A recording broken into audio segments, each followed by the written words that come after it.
Thanks for joining us today on Envision, where we're talking about the Sioux Falls School District facilities. We have 35 facilities across the district where we have school going on.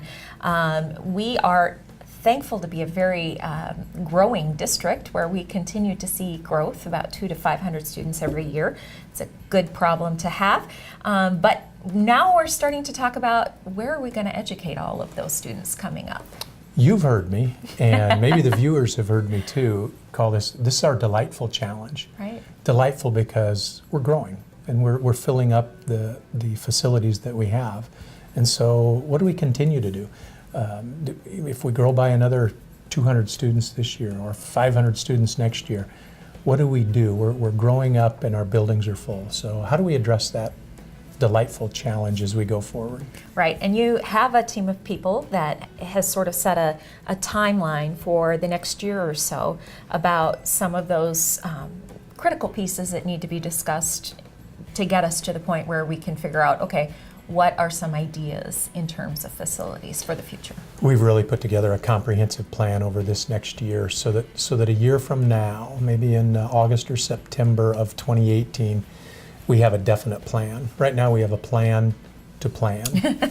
and really, if I break that down into its simplest form, I would say this first semester, it's a lot of folks who work for the district putting pieces of this puzzle together. What does our enrollment look like? What does our projections for enrollment into the future look like? How many of our buildings are at capacity today? How much space do we actually have available yet to grow? Are we over capacity in some of our buildings right now? And just look at a lot of those questions. Another thing to look at there that isn't enrollment related is what is the shape of the facilities that we have right now? Do they need upgraded? Do they need replaced? And today those are just questions that need answered. So we'll spend really these next 4 months or so putting together some information for our board in December for them to look at and review. Hopefully then in January we're going to bring in somebody to help us work through this process. And that'll be somebody who has some expert in design or building, a contractor, an architect, somebody who can help us with this planning process and figuring out how much money are we looking at depending upon which way we go, and those sorts of things. Also in that second semester then we'll bring in some community folks and say what makes sense, what does the community have an appetite for, Sure. What makes sense in terms of school size, how big do we want our schools to be, those sorts of questions. And I see maybe February, March putting together a group of 25 or so people who can give us that cross-section of ideas from throughout our community, and then take those ideas ultimately out to the full community. Right. And let everybody weigh in on 2 or 3 or 4 or 5 options, whatever that magic number is, and say, what do you think?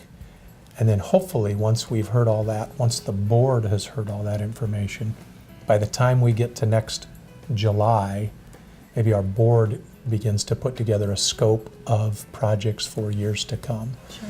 And I really think that scope will be large enough financially that it won't be something that we can finance with our regular revenue streams that we have in the school district. Rather, I think it'll be something that our community will need to look at and either pass or not pass via a bond issue. Now that's all speculation from the superintendent at this point.